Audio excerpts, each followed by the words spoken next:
왜 하필 인도였을까? 다시 꺼내보는 여행기. 배낭 여행자들의 천국이라는 해변에서 어두워진 바깥 풍경은 본 적 없다. 뭄바이에 있을 때는 게스트하우스가 번화가에 있어서 창문으로도 다 알았는데 고아는 한적한 동네라 밖을 알 수가 없었다. 밤 바다도 보고 싶어 한두 차례 시도는 해봤지만 골목을 지나 큰 길을 만나는 지점까지만 가도 어김없이 관심을 가져오는 낯선 현지인들의 지레 겁을 먹고 다시 돌아오곤 했다. 이런 사정을 아셨던 아저씨는 밖에 한번 나가보지 않겠느냐고 그렇게 위험한 곳이 아니라고 말씀하시곤 했지만 자신이 없었다. 그렇게 볼일이며 산책을 해가 있을 때 다 마치고 들어온 어느 저녁, 평소처럼 낸시 아주머니와 TV를 보고 있었다. 그런데 아저씨 부인인 클라라 아주머니가 다가오셔서 오늘 밤 11시에 성당을 가는데 원한다면 데리고 가주겠다고 하시는 게 아닌가? 올해 마지막 밤 송구 영신 예배를 인도에서 게다가 드디어 고아의 밤을 볼 수 있다. 아주머니는 10시 30분에 다시 오시겠다고 가셨다. 옆에서 낸시 아주머니가 빙긋이 웃으신다. 순식간에 채비를 마쳤다. 시간을 보니 1시간도 더 남았다. 양복을 차려 입으신 아저씨도 분주히 움직이시는데 냉장고에서 콜라와 맥주를 꺼내 가신다. 성당 미사가 끝나고 어디 초대라도 받으셨나 보다. 그럼 난 혼자 오게 되나? 뭐 그때는 사람들 많을 테니까 괜찮겠지. 소형 미니 플래시를 가방에 넣었다.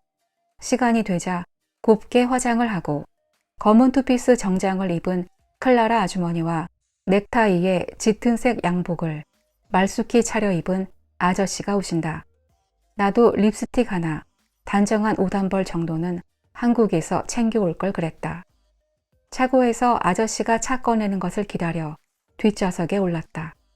아주머니가 가방을 주시며 뒤에 놓아달라 하시는데 유리컵 한 잔이 보인다. 깨지지 않게 가방을 잘 눕혀 놓았다. 고아주에 딱 하나 있다는 성당은 도보로도 10분이 안 걸리는 거리였는데 여유 있게 출발한 이유가 있었다. 큰 길로 나오니 밖은 난리도 아니었다. 고아에서 한 명 만난 한국인 말에 의하면 숙소에선 미리 그날 밤에 위험할 수 있으니 나가지 말라고 했단다. 꼴바는 아담한 동네라 게스트하우스로 들어가는 길은 오솔길 같고 해변가로 나 있는 길이 좀 큰 편인데 그 길이 전부 오토바이 전시장으로 변해 있었다. 길 위는 오토바이를 탄 히피들이, 길 아래는 그전까지는 구경도 못한 인도 경찰들이 모두 나와 호루라기를 불고 있었다. 해변가를 간신히 빠져나와 성당으로 들어갔다. 산책하며 본 그 성당이었다. 소박하고 참 예쁘다 생각했던. 송구 영신 예배는 성당 밖에서 했다. 성도들은 세팅된 의자에 앉아 예배를 받는데 여기도 카스트가 있는지 아무데나 앉을 수 있는 분위긴 아니었다. 아저씨네 부부는 내가 앉을 곳을 지정해주고 다른 곳으로 가셔서 예배 중에는 볼 수가 없었다. 설교는 영어로 진행됐고 소녀들로 구성된 성가대가 중간중간 구슬픈 찬송을 한다. 마을 유지인 듯한 사람들이 뭔가를 들고 제단을 올라왔는데 이도 순서였다. 아저씨와 아주머니도 괴종시계 같은 것을 들고 제단에 오르셔서 잠시 성도들을 응시하다가 내려가셨다. 저 물건이 이 예배와 무슨 의미가 있을까? 새해가 밝았다는 건가? 인도에선 이렇게 상상력도 늘어간다. 말씀이 끝나고 성채를 주는 의식이 있었고 예배 후에는 새해 인사를 나누는 순서가 있었다. 아저씨와 아주머니도 성도들과 새해 인사를 나누고 계셨다. 이때의 인사란 목례가 아닌 포옹이었다. 아주머니는 비로소 나를 보셨는데 잠시 그 채로 계시더니 이윽고 오셔서 포옹을 해주고 양쪽 뺨에 가벼운 입맞춤을 하셨다. 한국인인 내게는 이런 인사가 어떻게 느껴질지 생각하셨던 것 같다. 차를 타고 아주머니는 예배가 지루하지 않았는지 졸리지 않았는지 물어보신다. 아저씨도 운전석에서 피곤한지 모르시더니 괜찮다면 이 근처를 드라이브 하겠다고 하신다. 아주머니는 크리스마스 트리와 새해 데코레이션을 집집마다 어떻게 했는지 구경해 보라고 하셨다. 새해 첫날 새벽을 고아에서 이렇게 드라이브 하면서 보낼 줄이야. 곳곳을 사진으로 담아두고 싶었지만 사진 찍게 내려달라고 하기엔 흥을 깰 것 같아 마음에 담았다. 차는 마을을 다 돌고 한적한 숲길에 정차했는데 뒷좌석에 놓았던 가방을 달라고 하신다. 그리고 냉장고에서 꺼내온 콜라와 맥주를 꺼내시더니 가방에서 나온 그 유리잔에 콜라를 따라주셨다. 또 아직 안 식은 치킨 너겟을 꺼내 큼직한 것으로 하나 주신다. 새콤한 커리 소스 맛이 나는데 맛있어서 2개나 먹었다. 언제 준비를 다 하셨을까? 감동받고 있는데 클라라 아주머니가 말씀하셨다. 보세요. 이렇게 완벽한 남편을 두었으니 난 참 행복한 사람이에요. 그러자 아저씨가 바톤을 받는다. 나야말로 행복한 남자지. 당신 같은 아내를 두고 또 좋은 게스트를 두었으니 난 당신보다 더블로 행복해. 이번엔 내 차례다. 아니에요. 전 행운아예요. 너무 좋으신 두 분 집에 머물 수 있어서. 디샬라와 낸시 아주머니도 다 좋아요. 디샬라는 아저씨의 외동딸로 의사였고 낸시 아주머니는 아저씨의 누님으로 모두 같이 산다. 당연히 나는 매일 그들의 얼굴을 본다. 아저씨가 중간에서 얘기를 막으신다. 이 차에 없는 사람은 빼자고. 디샬라는 친구와 있고 낸시 누님은 집에서 주무시고 여기 있는 사람들만 감사해 하자고.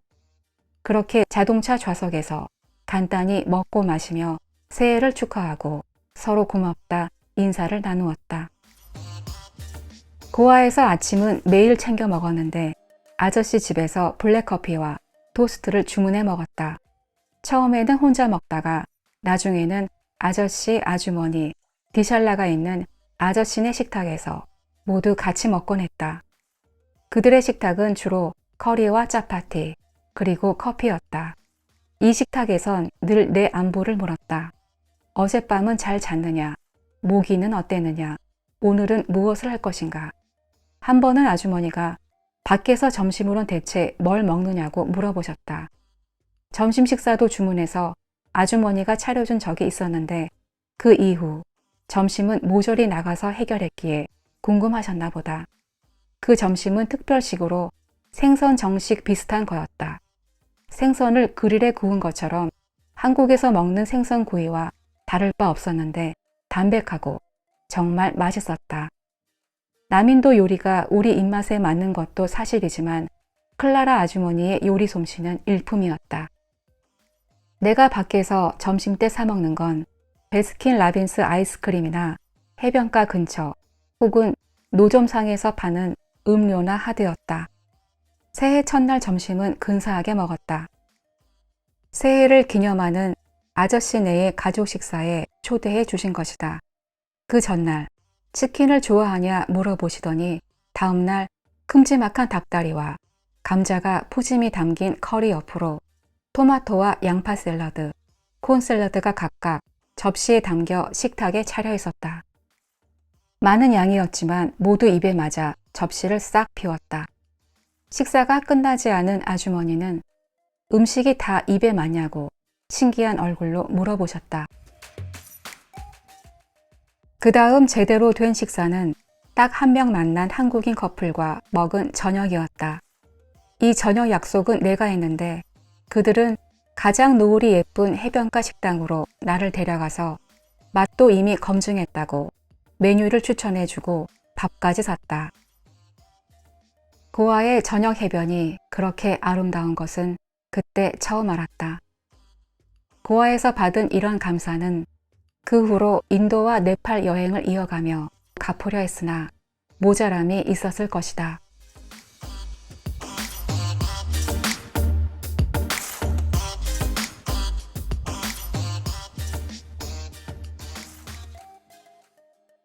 낯선 여행지에서 문화를 같이 경험하고 뜻밖의 받은 고마움 등은 잊혀지지 않고 참 오래 가는 것 같습니다. 여러분의 첫 배낭여행은 어떠셨어요? 혼밥은 주로 뭘 드셨나요? 댓글로 나눠주시겠어요?